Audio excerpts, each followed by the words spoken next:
Se eu estiver andando pelas ruas de BH e te perguntar onde fica o Largo do Rosário, você saberia me dizer? Se eu te contar que todos os dias várias pessoas passam por ele e nem sabem da sua existência, você acredita? Hoje nós vamos falar do Largo do Rosário e toda a história que esse lugar carrega. Vamos lá?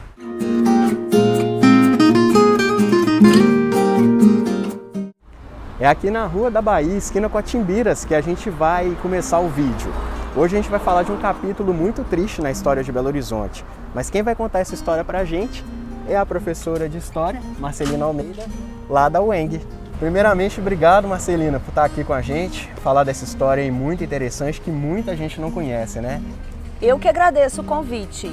E quero dizer o seguinte, antes de mais nada, contar que o que a gente vai falar aqui é uma história de silêncios, né? A gente vai contar um pouco da história de Belo Horizonte e pensar um pouco a partir dos silêncios, de como que há silêncios dentro dessa história.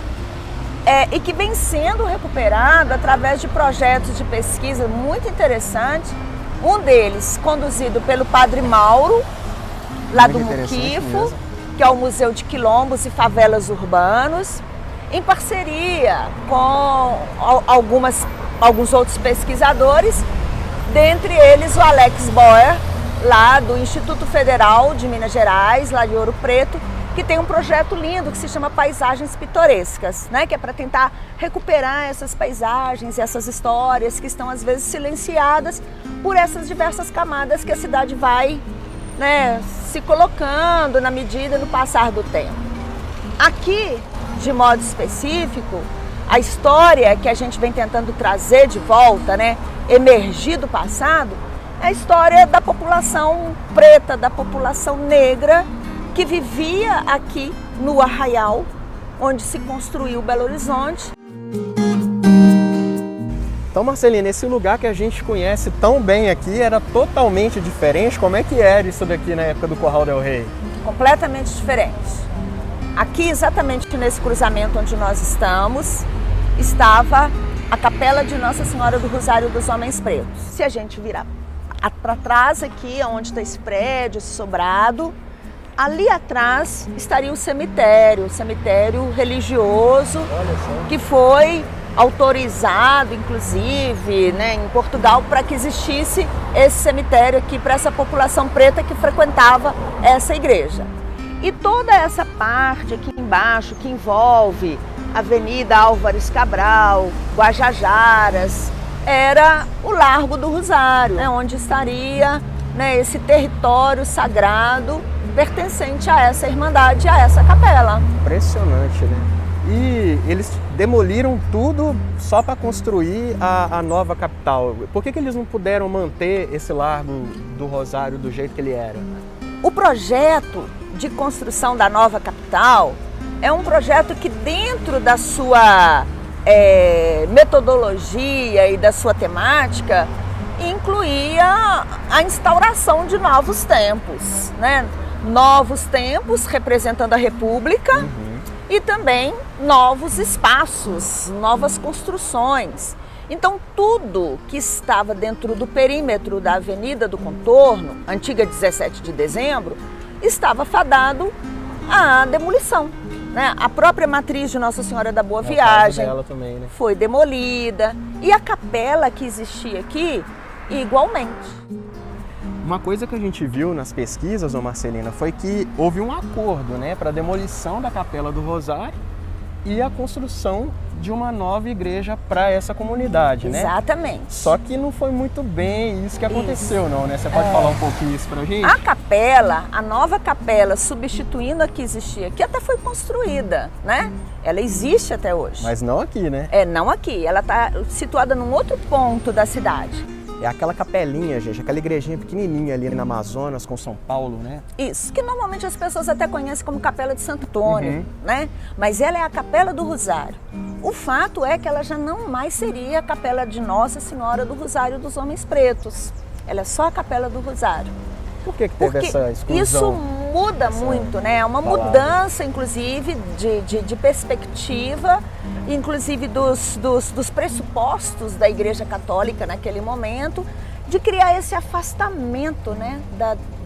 Dos ritos e e das simbologias que está voltada para uma cultura negra, né? Que é o reisado, o reinado.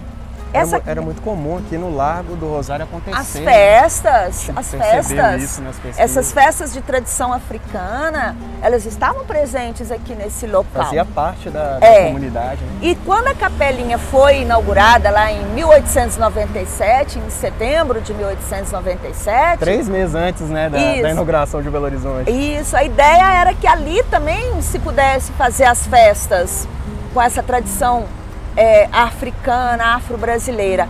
Entretanto, o bispo, o Dom Cabral, ele vai proibir terminantemente esse tipo de ritual, porque ele entendia que não eram rituais que estavam diretamente ligados, né, com uma tradição católica, tradicional, essas questões. Que a gente pode até entender também com um preconceito, né, em relação a esses ritos. O afropatrimônio do Curral del Rei foi sendo completamente destruído e, com o passar do tempo, a população negra começou a perder espaço na cidade. Marcelina, como que era a população negra na cidade? Era muito expressiva? Como eles viviam? Quando a gente pensa na história do Arraial do Curral del Rei, posteriormente Arraial do Belo Horizonte, para depois se transformar na capital, a gente supõe que a população negra que vivia aqui era muito expressiva, era muito grande. Né, que tenha participado do processo de construção, de ocupação desse território no período colonial, no período imperial. Uhum. O que acontece? Com a instalação da nova capital, os ideários que dão a base para a construção dessa cidade, um dos elementos é a questão da segregação, é a questão da higienização, é a questão de se pensar uma cidade moderna não apenas do ponto de vista da arquitetura, mas inclusive das escolhas de qual era o biotipo, qual era o tipo ideal de um ser para habitar uma cidade moderna. Então nós podemos dizer que a criação da cidade passa muito pelo contexto da segregação também. Sim, da segregação, da escolha, de definição de modelos, né? Sim. E, obviamente, uma população preta, negra, pobre, não estaria dentro desse projeto. Tanto é que, estudando esse projeto, né, junto com o Padre Mauro, no projeto Negricidade, a gente vê que a população preta que existia aqui vai sendo empurrada para as periferias, né? Inclusive a gente vê nas periferias ainda as Irmandades do Rosário, a manutenção disso que era normal aqui dentro do Arraial.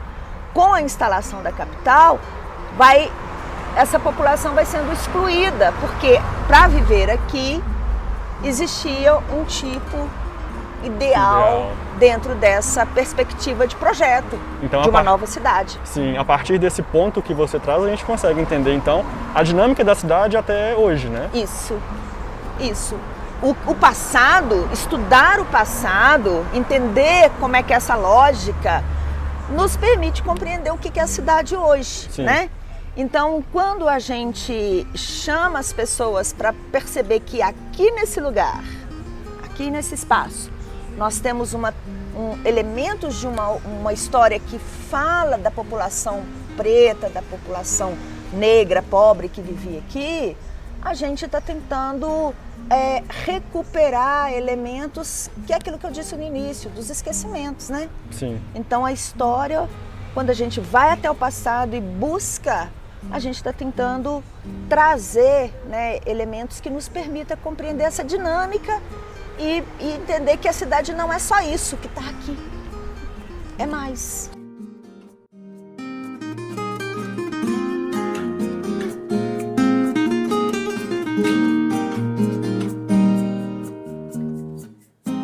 Bom, Marcelina, já que a gente falou que tudo isso impacta no contexto da cidade atualmente, né, nas dinâmicas atuais da cidade, como que é o significado do Largo do Rosário hoje em dia? Como que ficou esse significado? Eu penso que quando a gente traz essa história, né, recupera essa história e mostra que aqui funcionou houve o Largo do Rosário com uma igreja, com um cemitério. E quando a gente traz isso para cá, é porque a gente está querendo mostrar que existem cidades simbólicas, existem cidades na imaginação das pessoas que podem nos contar diversas histórias que estão atrás dessas camadas, né? Uhum. Aqui hoje já não é mais o Largo do Rosário como ele foi.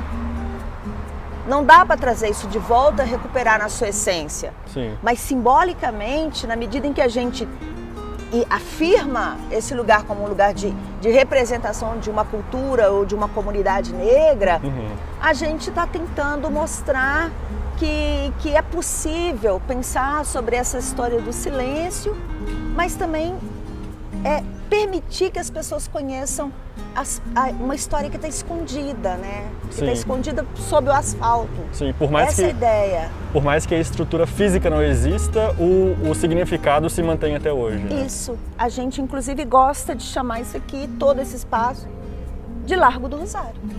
Marcelina, obrigado aí por essa aula que você deu pra gente. Tenho certeza aí que muita gente não sabia dessa história e agora está sabendo. E é legal, né, gente? Por mais que seja um capítulo muito triste da nossa história, assim como de vários fatos da história do Brasil, a gente poder conhecer um pouquinho mais aí da nossa cidade, né? Pois é, Belo Horizonte tem histórias surpreendentes, tanto da parte mais recente da cidade, tanto com aquilo que já passou e ainda, infelizmente, não existe mais, né? Então deixa aqui pra gente nos comentários o que você achou desse vídeo, compartilha com todo mundo esse vídeo, porque ele vai estar disponível tanto no IGTV quanto no YouTube. A gente se vê por aí, pelas ruas de BH. Tchau!